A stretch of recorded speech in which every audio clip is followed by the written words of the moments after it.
நடிகர் ரஜினிகாந்த் உடல்நிலை சீராக உள்ளதாகவும் வழக்கமான பரிசோதனைகளுக்காகவே அவர் மருத்துவமனையில் அனுமதிக்கப்பட்டுள்ளதாகவும் அமைச்சர் மா சுப்பிரமணியன் தெரிவித்துள்ளார். சென்னையில் செய்தியாளர்களிடம் பேசிய அவர் ரஜினிகாந்தின் உடல்நிலை குறித்து மருத்துவமனையில் கேட்டறிந்ததாக கூறினார்.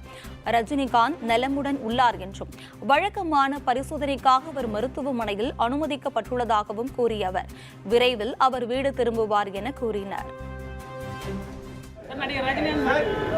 இல்ல அதெல்லாம் ஒன்றும் இல்லைங்க. அவர் பொதுவாக இந்த பீரியாடிக்கலி செக்கப் அதுக்காக போயிருக்காருங்க.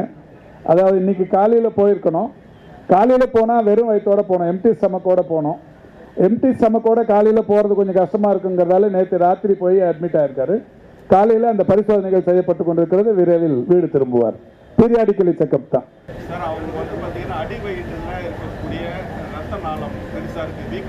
இல்லை, நாங்கள் கேட்ட வகையில் நாங்கள் மருத்துவர்கள் கையில் கேட்குறோம். அங்கே இருக்கிற இன்சார்ஜ் கையில், ஏன்னா அவர் ஒரு பெரிய செலிபிரிட்டி, அவர் அட்மிட் ஆனார்னோடனே உடனடியாக கேட்டோம். ராத்திரியும் கேட்டோம், காலையிலையும் கேட்டோம், இங்கே வரும்போதும் கேட்டோம். அவங்க இது மாதிரி எம்டி ஸ்டமக்கோட வரணுங்கிறதுக்காக தான் நைட்டு வர வச்சோம். பீரியாடிக்கலி செக்கப் நடக்குது, ஒன்றும் இல்லை, நல்லா இருக்காருன்னு சொல்லியிருக்காங்க.